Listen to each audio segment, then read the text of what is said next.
आइए कहानी एक्सप्रेस के साथ एक सफर पर, जहां हर स्टेशन पर मिलेगा आपको एक ऐसा अनुभव जो आपके दिल को छू जाएगा।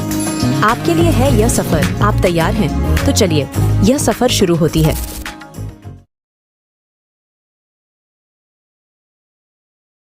धरा वॉशरूम में चली गई और अंबर वहीं बैठकर रो रहा था।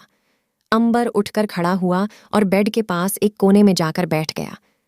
बस बैठे बैठे यही सोच रहा था कि आखिरकार क्या गलती थी उसकी प्यार किया। वह हर कोई प्यार करता है, पर हर किसी को इतनी तकलीफ तो नहीं मिलती। यह बात तो खुद भी जानता था, और इसी वजह से उसे और ज्यादा दुख हो रहा था। दिल टूटा था उसका, और दिल टूटने पर जैसे इंसान ही टूट जाता है। विश्वास करना अंबर ने छोड़ दिया था, और अब वह करे भी क्यों? उसके प्यार ने उसके साथ ऐसा किया दोस्ती निभाने के लिए। अपने दो परिवारों को बचाने के लिए धारा ने शादी कर ली, पर उसमें भी उसे गलत कहा गया। धरा से वॉशरूम बाहर आई और उसने देखा अंबर बेड से टेक लगाकर वहीं पर ही बैठा हुआ है। धारा सोफे पर चली गई और तकिया लेकर सो गई, पर नींद उसकी आंखों में नहीं थी। उसकी क्या, किसी की भी आंखों में नींद नहीं थी। सब लोग यही सोच रहे थे कि आखिरकार इस रिश्ते का अंजाम क्या होगा, क्योंकि जिस तरह से, जिन हालातों में और जिन दो लोगों की शादी हुई है, वह रिश्ता आखिरकार बनेगा ही कैसे? अंबर की आंखों से लगातार आंसू बह रहे थे। वहीं पर ही बैठा रहा। वहीं धरा को उसकी परवाह हो रही थी, पर वो जानती थी कि इस वक्त उसे रो लेने देने से ही सारी चीजें सॉल्व हो सकती हैं। उसका मन का वहम है, जो दर्द है निकल जाए। वहीं पर ही वह लेटी रही। अगली सुबह धरा उठी और रेडी हुई। रेडी होकर किचन में आई और गुरमीत जी से कहा, आज क्या बनाना है मम्मी जी? तभी गुरमीत जी ने कहा, बेटा आज कुछ बनाना तो नहीं है, पर हाँ, घर में पूजा है, जो वह हमारे घर में शादी के बाद होती ही है। माता रानी की पूजा करनी होती है और प्रसाद बनाना होता है। तुम नहा धो लो और फिर प्रसाद बना देना, तब तक बाकी सब भी तैयार हो जाएंगे। फिर एक साथ मिलकर हम पूजा करेंगे। धरा ने अपना सिर हाँ में ही लाया और वह जा ही रही थी। दरवाजे तक वह पहुंच ही थी कि तभी उसने कहा, पर मम्मी जी। गुरमीत जी को कुछ समझ नहीं आया। उन्होंने कहा, क्या हुआ धरा? तभी धरा ने कहा, वह मेरे पास पहनने के लिए नए कपड़े नहीं हैं। मैं अपने पुराने कपड़े ही लेकर आई हूं जो पहने हुए हैं, और पूजा में तो वह सब कपड़े में पहन नहीं सकती। तो क्या कुछ लेकर आऊं, या फिर आपकी कोई साड़ी ही पड़ी हो जो नहीं पहनी हो? प्लीज वह दे दीजिए, जो कि पूजा में वह सारे कपड़े और जो पहने हुए हैं वह नहीं पहन सकती। गुरमीत जी ने कहा, बिल्कुल सही कहा बेटा, जो हमने पहने होते हैं वह हम नहीं पहन सकते। एक काम करो, मैं तुम्हारे साथ ही चलती हूँ। मेरे कमरे में चलो, वहीं पर ही तुम्हें साड़ी दे दूंगी, मेरे पास पड़ी है। धरा और गुरमीत जी के कमरे में आए। देखा तो खुशवीर जी भी बैठे हुए थे। उन्होंने कहा, गुड मॉर्निंग धरा। तभी धरा ने उन्हें गुड मॉर्निंग विश किया, और खुशवीर वह न्यूज़पेपर पढ़ रहे थे। बैठे बैठे उन्होंने कहा, आज यहाँ कैसे आना हुआ? धरा ने कहा, मम्मी जी से कुछ काम था, बस इस वजह से। कबर्ड में से गुरमीत जी साड़ी निकालती है, और साड़ी के साथ उसकी मैचिंग ज्वेलरी भी। तभी कहती हैं वह, यह साड़ी हमने लतिका के लिए ली थी, पर वह तो यहाँ पर है नहीं, इसलिए तुम्हें इसे पहन लो। वैसे भी अब उसकी हर एक चीज पर तुम्हारा हक है, उससे भी ज्यादा, तो तुम यह साड़ी पहन लो। धरा, पर मम्मी चाहिए अंबर।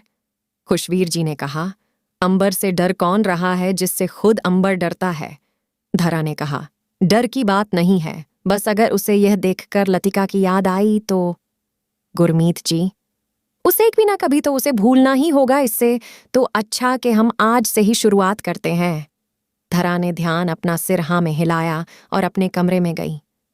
अंबर शायद रेडी होकर कहीं बाहर गया था, इस वजह से वह कमरे में दिखा नहीं, तो धरा बाथरूम में चली गई। रेडी होकर बाहर आई। उसने पीच कलर की साड़ी पहनी हुई थी, ब्लाउज फुल स्लीव का था, एंड हाई नेक का था, और वो शीशे के सामने आई। बाल नीचे से थोड़े हल्के कर्ल किए, बीच में से मांग निकाली और मांग भर ली। हल्का सा मेकअप किया। मैचिंग नेकलेस और ईयररिंग्स पहने और नीचे सबके पास आई। वहीं जब धारा रेडी हो रही थी उस वक्त गुरमीत जी ने नंबर को फोन किया। अंबर ने फोन उठाया। हाँ मम्मी बोलो। तभी गुरमीत ने कहा, अंबर घर में पूजा है, चलो घर आओ। तभी अबर ने कहा, मुझे किसी पूजा में नहीं आना, आप सब लोग कर लीजिए। तभी वापस से गुरमीत जी ने कहा, अंबर तुम्हारे लिए ही पूजा है, तुम्हारा आना जरूरी है, इसलिए चलो। अंबर फोन काट देता है, पर आज तक अंबर ने अपने माँ की बात एक भी नहीं टाली थी। इस वजह से उसे जाना ही था। वह घर पहुंच गया और कमरे में आया तो देखा कि कपड़े पहले से ही बेड पर निकाले हुए थे और उस पर नोट था। नोट पर लिखा हुआ था, यह कपड़े पहन लेना, मम्मी जी ने दिए हैं पूजा के लिए। हैंड राइटिंग देखकर वह समझ गया कि यह धरा ने रखा है और कपड़े लेकर वॉशरूम में चला गया। वहीं धरा रेडी होकर किचन में प्रसाद बना रही थी। यात्रीगण कृपया ध्यान दें, अगर आप अभी तक वीडियो देख रहे हैं तो इसका मतलब है कि आपको कहानी पसंद आ रही है, तो वीडियो को लाइक कर चुके होंगे। अगर नहीं किया है तो अभी कर दीजिए, क्योंकि हमें वीडियो में लाइक देखकर बहुत खुशी होती है। आशा करता हूं कि आपने कर दिया होगा। चलिए फिर कहानी में आगे बढ़ते हैं। अंबर नीचे रेडी होकर आया और सबके साथ बैठा था, पर गुमसुम उदास, उसके चेहरे पर उदासी दर्द साफ साफ झलक रही थी। धरा प्रसाद लेकर आई और मंदिर में रखा और मंदिर की साफ सफाई की। कुछ वक्त बाद धरा रोते हुए मंदिर में से बाहर चली गई अपने कमरे में। आखिरकार क्या हुआ ऐसा जिससे धरा को रोते हुए पूजा छोड़कर जाना पड़ा? कौन सी वजह थी जिससे धरा इस तरह से पूछा अधूरा छोड़कर चली गई?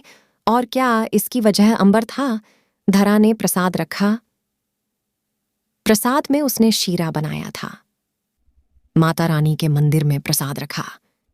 फिर उसके लिए सारी साफ सफाई की, मंदिर को ठीक से साफ किया, फूलों से सजा दिया और बाकी सारी पूजा की तैयारी कर ली। तभी उसे याद आया कि गुरमीत जी ने कहा था। सब चीजें रेडी करने के बाद उसे याद आया कि दूध का बाउल उसे लेना है। वह चीज भी उन दोनों को वापस से करनी थी। इस वजह से वह दूध का बाउल लेकर किचन से बाहर आई और मंदिर में रख दिया और रूही से कहा कि वह सबको मंदिर में बुला ले पूजा के लिए।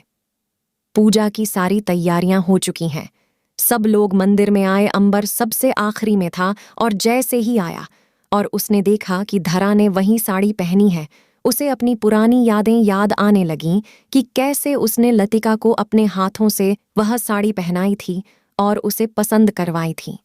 इधर गुरमीत जी ने उसी वक्त अंबर को धरा के सामने खड़ा कर दिया। धरा के हाथ में दूध का बाउल था और उसमें से अंबर को सब चीजें निकालने थी जो भी गुरमीत जी ने उसमें डाली थी। वह चीजें अंबर को एक एक कर निकाली थीं और माता रानी को चढ़ानी थीं। उनका पुराना रिवाज था, पर उससे पहले अंबर उस बाउल में से कुछ निकालता, उसने धरा पर दूध का बाउल उड़ेल दिया। धरा इन सब चीजों के लिए तैयार नहीं थी। वह तो एकदम हैरान हक्की बक्की ही रह गई कि आखिरकार उसके साथ हुआ क्या। वह तो यही सोच रही थी कि यह था क्या, और बाकी सबका दिमाग भी यही सब सोच रहा था। धरा का दिमाग बिल्कुल ब्लैंक चल रहा था। वह ना कुछ सोच पा रही थी, ना समझ पा रही थी। उसकी आंखों से लगातार आंसू बह रहे थे। साड़ी पूरी की पूरी दूध से भीग चुकी थी। इस वजह से धरा के मुंह पर, बालों पर, हर जगह दूध की बूंदें ही दिख रही थीं। तभी खुशवीर जी ने गुस्से में कहा, यह सब क्या है अंबर? इस घर की बहू है, वह कोई ऐरी गैरी नहीं है जो तुम इस तरह से व्यवहार कर रहे हो। कोई भी हो, अंबर, धरा या कोई भी किसी के भी साथ इस तरह से व्यवहार नहीं कर सकते हम। कभी अंबर ने गुस्से में कहा, इसने क्यों मेरी लतिका की साड़ी पहनी? जो चीज लतिका की है वह लतिका की ही रहेगी, ना उसे किसी का होने दूंगा, ना कभी यह होगा। तभी गुरमीत जी ने कहा, धरा को यह साड़ी मैंने दी थी पहनने के लिए, और यह सब क्या है अंबर? यह सब मैंने तुम्हें सिखाया है, लड़की से कैसे व्यवहार किया जाता है, इस तरह से तो मैं सब कुछ। धरा यह सारी चीजें देख रही थी उसे, और कुछ समझ नहीं आया और वह वहां से भाग गई। अपने कमरे में चली गई। अपनी बेइज्जती सबके सामने उससे बर्दाश्त नहीं हुई और वह जाकर अपने कमरे में जाकर उसने खुद को बंद कर लिया और फूट फूट कर रोने लगी। और मन ही मन कहा, क्यों लतिका, क्यों क्यों? इस तरह से हम सबकी जिंदगी में तूफान लाकर तुमने रख दिया, एक आंधी लाकर तुमने रख दी है, जो हम सबको उड़ा रही है, इस कदर कि हम एक दूसरे से नजरें तक नहीं मिला पा रहे हैं।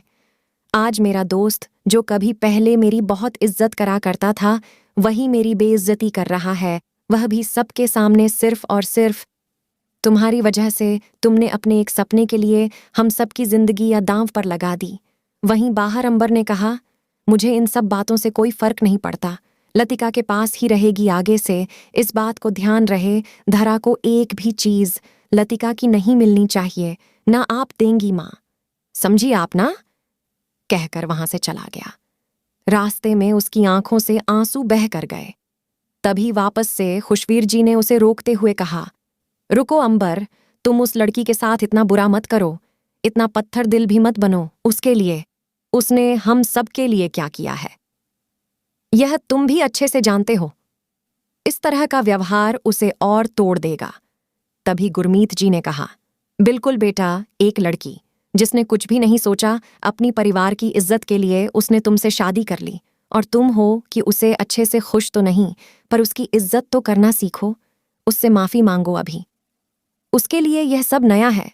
तुम खुद भी जानते हो क्या, इस जगह लतिका होती, कुछ तो तुम इस तरह का बर्ताव करते। इस वक्त हो तुम्हारी पत्नी है, चाहे वह लतिका हो या फिर धरा पत्नी, ना होते हुए भी किसी भी लड़की के साथ, किसी भी इंसान के साथ इस तरह का व्यवहार करना ठीक नहीं है। उससे तुम्हें माफी मांगनी चाहिए। धरा ने वॉशरूम में जाकर चेंज किया और वापस से कपड़े पहने थे, वही पहन लिए उसके। वहीं पर ही बैठे बैठे रोने से दूध वहीं पर ही गिरा था। वह साड़ी लेकर दूध वाली उसी से ही साफ करने लगी, साथ साथ उसके आंसू भी जो फर्श पर पड़ रहे थे, उसे भी वह साफ करने लगी। बाहर कमरे के बाहर खड़ा ये चीजें देखकर खुद भी दुखी था। क्या बेकार उसने गुस्से में क्या कर दिया। धरा ने साफ किया और साड़ी वापस से रखती अंबर कमरे में आया तो धरा ने कहा, सॉरी, मुझे लतिका की चीजें लतिका के पास ही रहनी चाहिए, चाहे वह इंसान हो या फिर चीजें। इतना कहकर धरा कमरे से बाहर चली गई। अंबर गिल्ट में ही रह गया कि ना वह उससे माफी मांग सका, ना कुछ और कर सका। उसने अपना ऑफिस का बैग उठाया और कमरे से बाहर चला गया। वहीं धरा भी किचन का काम समेटने लगी। पूरी वीडियो देखने के लिए आपका बहुत बहुत धन्यवाद। अगर आपको हमारी कहानियां पसंद आ रही हैं तो वीडियो को लाइक करें, और हमें आपकी मदद की बहुत ज़रूरत है।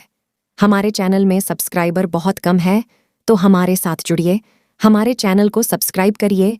इससे हमें और भी अच्छे अच्छे कहानियां बनाने के लिए मोटिवेशन मिलेगी, और आप और बेहतरीन कहानी सुन पाएंगे। आप और भी बेहतरीन शानदार कहानियां सुनना चाहते हैं तो हमारे चैनल कहानी एक्सप्रेस को सब्सक्राइब करना ना भूलें। धन्यवाद।